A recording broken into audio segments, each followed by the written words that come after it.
안녕하십니까. 지난 시간에 이어서 또 오늘 수업 진행하도록 하겠습니다.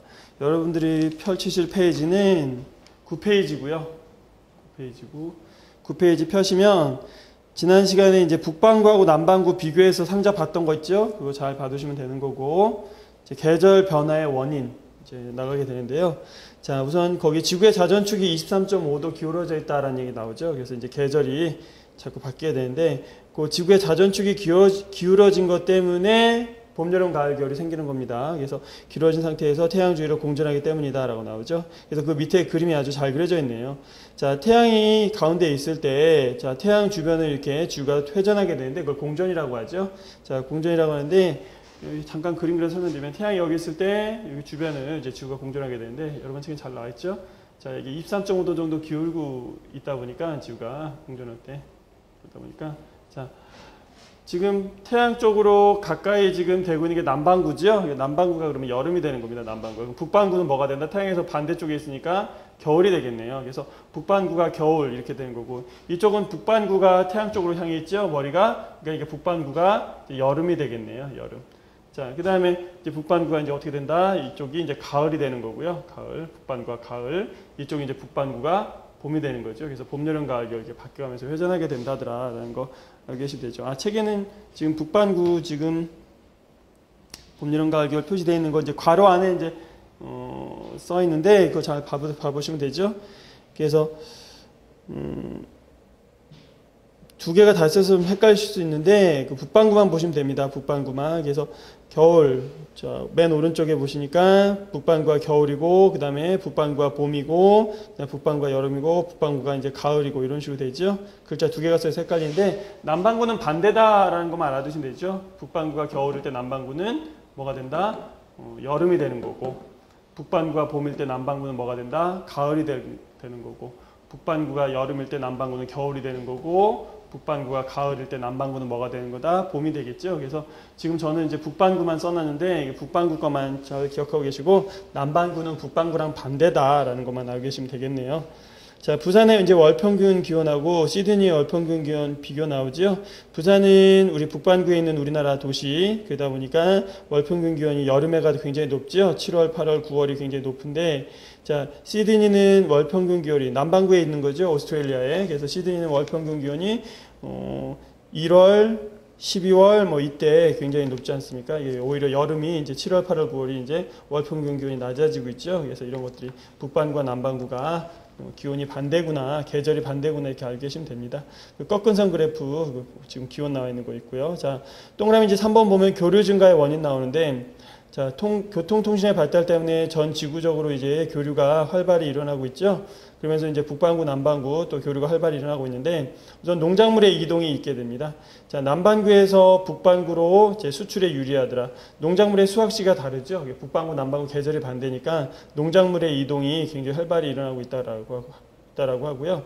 자, 관광산업이 발달한다더라. 거기 밑줄 쳐주시면 됩니다. 특히나 농작물의 이동도 있지만 특히나 뭐가 발달한다? 관광산업이 발달하겠죠. 그래서 계절이 반대인 점을 이용해서, 자, 북반구가 겨울일 때 따뜻한 여름인 남반구로 여행을 간다든지 이런 식으로 할 수 있겠죠. 그래서 관광이 발달한다, 관광산업이 발달한다 알고 계시면 됩니다. 자, 이제 큰 동그라미 2번, 자, 경도에 따른 시간의 차이 나오는데, 자, 양가로 1번에 경도라고 나오죠. 지난 시간에도 설명드렸던 것 같은데, 지구본 위에 그려지는 세로선, 그게 경도라 그랬죠. 그래서 본초 좌우선을 기준으로 북극과 남극을 연결하는 세로 줄인 경선으로 표현되는 각도다 이렇게 얘기하고, 자, 표시 동경 0에서 180, 그럼 서경 0에서 180 이런 식으로 나눠진다는데, 영도는 영국의 그린위치 천문대를 기준으로 하는 본초 좌우선을 얘기하는 겁니다. 그래서 영국에서 서쪽으로 180도, 영국에서 동쪽으로 180도 이렇게 나눠져 있다는 거죠. 그래서 180 다음에 360이니까 한 바퀴 도는 거잖아요. 그래서 거기 본초 좌우선 설명 나오는데, 영국의 그린위치 천문대를 지나는 경도 영도선을 본초 좌우선이라고 하더라. 자, 넘겨보세요. 넘겨보시면 특징 나오는데, 시간을 결정짓는 기준이 된다라고 얘기하죠. 이제 경도가 시간을 결정짓는 기준이 되고 15도마다 약간 1시간씩 차이가 나게 됩니다. 자, 우리나라 동경 124에서 132도에 위치하고 있는데, 우리나라가 표준시는 동경 135도를 씁니다. 135도를 쓰니까 자 거기 밑줄 치면 돼요. 영국보다 세계 표준시 자 영국보다 9시간이 빠르게 됩니다. 우리나라는 동경 135도를 표준시로 삼아서 일본하고 똑같이 시간을 써요. 그래서 일본 시간하고 우리나라 시간하고 똑같습니다. 그래서 영국보다 9시간 빠르다라는 거 알고 계시면 되죠.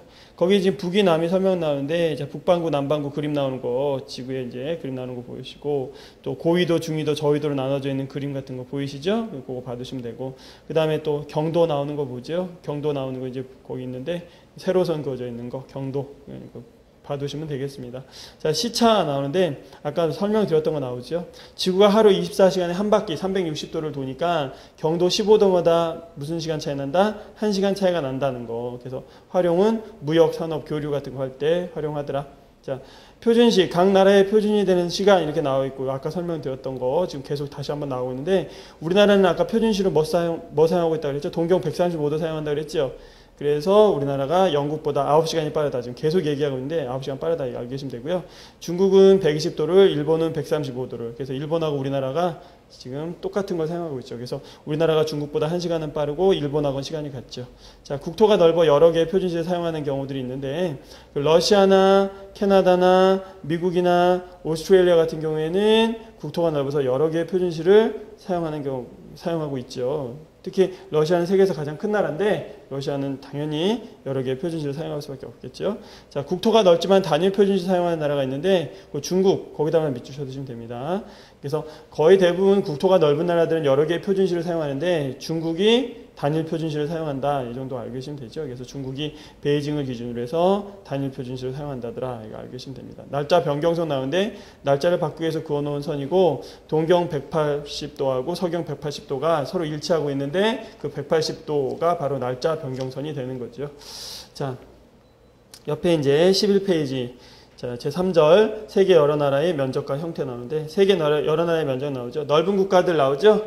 넓은 국가들 러시아, 캐나다, 미국, 중국, 미국, 브라질, 오스트레일리아, 인도 같은 나라 있더라. 아까도 말씀드렸지만 러시아가 세계에서 가장 큰 나라죠. 러시아가 예전에 알래스카를 미국에 팔아버렸는데 알래스카를 팔기 이전에 러시아 세 개의 대륙에 걸쳐 있었던 나라죠. 유럽과 아시아와 아메리카 대륙까지 걸쳐 있던 나라였는데 알래스카를 미국에 팔았죠. 그럼에도 불구하고 지금도 여전히 세계에서 가장 큰 나라는 영토가 가장 큰 나라는 러시아입니다. 그래서 러시아 이런 나라들이 되게 굉장히 영토가 크더라라는 거 한번 봐두시면 되겠네요. 캐나다, 중국, 미국, 브라질, 오스트레일리아, 인도 나라 이름들이요. 장점, 많은 자원과 인구를 포함하고 있기 때문에 발전 가능성이 높지요. 단점, 국토가 너무 넓다 보니까 국민 결속력이 좀 떨어지는 경우가 있고요. 역시 국토가 너무 넓다 보니까 방어가 불리하고 정치 통합이 어려운 경우가 있죠. 그래서 지역 간 균형 발전에 어려움도 있더라 이렇게 얘기하죠.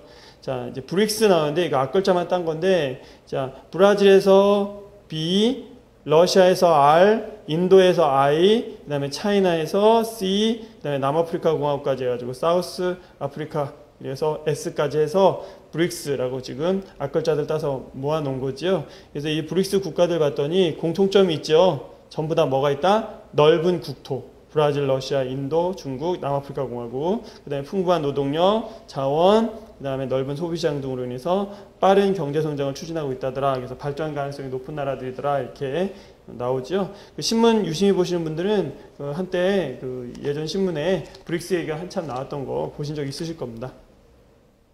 자, 이제 좁은 국가들 나오는데 그 좁은 국가들 밑줄 치시면 돼요. 넓은 국가들은 우리가 너무 잘 아는데 넓은 국가들은 이름만 봐도 알아요. 그래서 이름만 봐도 들어봐서 아는데 좁은 국가들은 잘 모르는 경우가 있으니까 밑줄 치시면 됩니다. 바티칸 시국, 로마 안에 교황이 다스리는 나라가 있죠. 바티칸 시국이라고, 바티칸 시티라고 부르기도 하는 그 바티칸 시국이 굉장히 좁은 작은 국가고요. 싱가포르도 도시국가죠. 그래서 싱가포르도 밑줄 쳐두시고, 룩셈부르크도 밑줄 쳐두시고, 스위스 밑줄 쳐주시고 모나코 이렇게 밑줄 쳐주시면 되겠네요. 이런 나라들이 굉장히 작은 나라들, 좁은 국가들이죠. 특징, 적은 인구와 자원으로 인해서 중개무역이나 관광산업, 금융산업으로 경제성장을 하고 있다더라. 보통 방금 나온 나라들은 금융이나 관광으로 굉장히 유명한 나라들입니다. 그래서 이런 것들 봐두시면 되겠네요.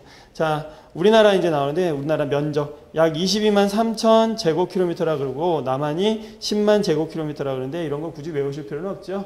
우리나라가 지금 남한과 북한으로 나눠져 있는데 남북이 절반씩 차지하고 있는 겁니다. 근데 북한이 조금 더 큽니다. 북한이 조금 더 크다 정도만 알고 계시면 되고 굳이 면적을 다 일일이 기억할 필요는 없는데요. 면적이 우리나라하고 이제 비슷한 나라들 나오죠. 한반도랑 이제 비슷한 나라들. 영국, 뉴질랜드, 루마니아, 라오스 정도가 한반도랑 면적이 비슷하다 그래요. 자, 남한만 만약에 얘기했을 때 남한만 얘기하면 이제 면적이 비슷한 나라 보면은 포르투갈, 헝가리, 오스트리아, 요르단, 아이슬란드, 불가리아 등이 있다 그러죠.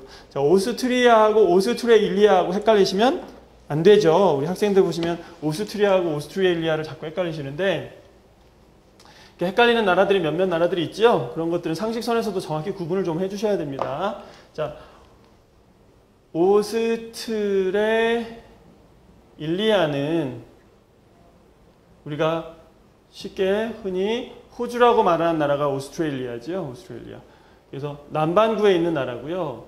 오스트리아는 유럽에 있는 나라죠. 오스트리아. 독일 옆에 있는. 그래서 유럽에 있는 나라죠. 그래서 유럽에 위치하고 있고 음악으로도 유명하고 그런 나라죠. 그래서 유럽에 있다.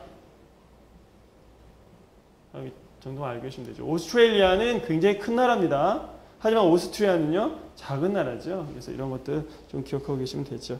그래서 오스트리아, 요르단, 아이슬란드, 불가리아 이런 나라들이 있더라. 자, 넘겨보시고